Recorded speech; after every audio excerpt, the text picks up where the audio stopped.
നമസ്കാരം, മലയാളി വാർത്തയിലേക്ക് സ്വാഗതം. വിശ്വാസികളെ ഏറെ വേദനിപ്പിക്കുന്ന വാർത്തയാണ് പുറത്തുവരുന്നത്. ബിലീവേഴ്സ് ചർച്ച് മെത്രാപ്പൊലീത്ത അത്തനാസിയാസ് യോഹന്നാൻ KP യോഹന്നാൻ അപകടത്തിൽ ഗുരുതര പരിക്ക്. അമേരിക്കയിൽ പ്രഭാത നടത്തത്തിനിടെ വാഹനമിടിക്കുകയായിരുന്നു. അദ്ദേഹത്തെ അടിയന്തര ശസ്ത്രക്രിയയ്ക്കായി ഡാലസ് മെത്തഡിസ്റ്റ് ആശുപത്രിയിൽ പ്രവേശിച്ചിരിക്കുകയാണ്. സഭാ വക്താവാണ് അപകട വിവരം അറിയിച്ചത്. 4 ദിവസം മുമ്പാണ് അദ്ദേഹം അമേരിക്കയിലെത്തിയത്. സാധാരണ ഡാലസിലെ ബിലീവേഴ്സ് ചർച്ചിന്റെ ക്യാമ്പസിനകത്താണ് പ്രഭാത നടത്തം. ഇന്ന് രാവിലെ പള്ളിയുടെ പുറത്ത് റോഡിലേക്ക് നടക്കാൻ ഇറങ്ങിയപ്പോഴാണ് വാഹനം ഇടിച്ച് പരിക്കേറ്റത്. ബിലീവേഴ്സ് ഈസ്റ്റേൺ ചർച്ചിന്റെ ടെക്സാസിലെ ആസ്ഥാന മന്ദിരം സ്ഥിതി ചെയ്യുന്ന ക്യാമ്പസാണ് സാധാരണഗതിയിൽ പ്രഭാത സവാരിക്കായി അദ്ദേഹം തിരഞ്ഞെടുക്കുക. എന്നാൽ ചൊവ്വാഴ്ച രാവിലെ പ്രഭാത സവാരിക്കായി ക്യാമ്പസിന് പുറത്തേക്കാണ് പോയത്. 4 ദിവസം മുമ്പാണ് അദ്ദേഹം അമേരിക്കയിലേക്ക് തിരിച്ചത്. ഏഷ്യയെയും പ്രത്യേകിച്ച് ഇന്ത്യയെയും കേന്ദ്രീകരിച്ച് പ്രവർത്തിക്കുന്ന മതസംഘടനയായ ഗോസ്പൽ ഫോർ ഏഷ്യയുടെ സ്ഥാപകനും പ്രസിഡന്റുമാണ് മൊറാൻമോർ അത്തനാസിയസ് യോഹന്നാൻ എന്ന KP യോഹന്നാൻ. ബിലീവേഴ്സ് ഈസ്റ്റേൺ ചർച്ചിന്റെ സ്ഥാപകനും നിലവിലെ മെട്രോപൊളിറ്റൻ ബിഷപ്പും കൂടിയാണ് അദ്ദേഹം. ഇന്ത്യയിലെ ഏറ്റവും വലിയ ശിശു സംരക്ഷണ പദ്ധതികളിലൊന്നായ ബ്രിഡ്ജ് ഓഫ് ഹോപ്പ് സ്ഥാപിക്കുന്നതിൽ അദ്ദേഹം മുൻഗണന നൽകിയിരുന്നു. ക്രിസ്ത്യൻ ജീവിതത്തെക്കുറിച്ചും ദൗത്യങ്ങളെക്കുറിച്ചും 200-ലധികം പുസ്തകങ്ങൾ രചിച്ചിട്ടുണ്ട്.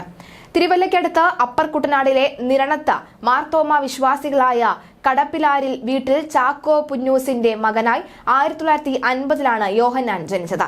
ശരാശരിയിൽ താഴെയുള്ള ഒരു സാധാരണ കുടുംബത്തിൽ ജനിച്ച കടപ്പിലാരിൽ പുന്നൂസ് യോഹന്നാൻ എന്ന KP യോഹന്നാൻ ശതകോടികളുടെ ആസ്തിയുള്ളയാളായി വളർച്ച പ്രാപിച്ചിരുന്നു. മെഡിക്കൽ കോളേജുകൾ, വിദ്യാഭ്യാസ സ്ഥാപനങ്ങൾ തുടങ്ങി കേരളത്തിൽ മാത്രം ശതകോടികളുടെ ആസ്തിയാണ് ബിലീവേഴ്സ് ചർച്ചിന് ഉള്ളത്.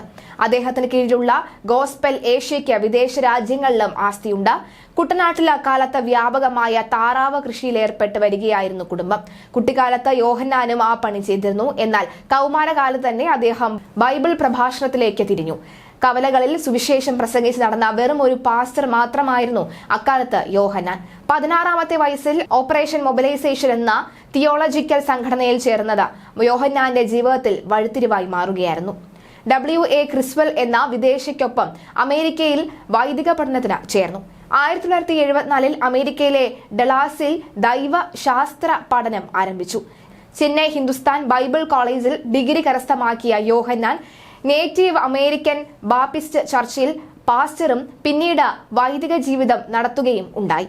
ഓപ്പറേഷൻ മൊബിലൈസേഷൻ യോഹന്നാനൊപ്പം സേവനം ചെയ്ത ഗിസെല്ലയെ യോഹന്നാൻ അവരുടെ ജന്മദേശമായ ജർമ്മനിയിൽ വെച്ച വിവാഹം കഴിച്ചു. ഇതും യോഹന്നാന്റെ ജീവിതത്തിൽ നിർണായകമായ വഴിത്തിരിവായി.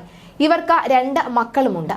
1978-ൽ ഭാര്യയുമായി ചേർന്ന ടെക്സാസിൽ ഗോസ്പൽ ഫോർ ഏഷ്യ എന്ന സ്ഥാപനം സ്ഥാപിക്കുകയായിരുന്നു.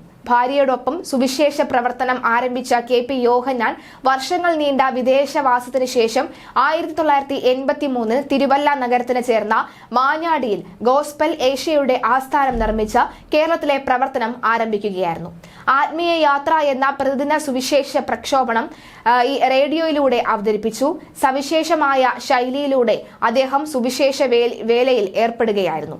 2003-ൽ ആത്മീയ യാത്ര ബിലീവേഴ്സ് ചർച്ച് എന്ന പേരിൽ ഒരു എപ്പിസ്കോപ്പൽ സഭയായി മാറുകയായിരുന്നു. അപ്പോൾ ബിലീവേഴ്സ് ചർച്ചിൽ മെത്രാൻ ഇല്ലായിരുന്നു. പിന്നീട് നിരവധി രാജ്യങ്ങളിൽ ശാഖകളുള്ള സഭയുടെ തലവനായി മാർ അത്തനോയിസസ് യോഹന്നാൻ മെത്രാപ്പൊലീത്ത പ്രഥമൻ എന്ന പേരിൽ യോഹന്നാൻ സ്വയം അഭിഷിക്തൻ ആവുകയായിരുന്നു.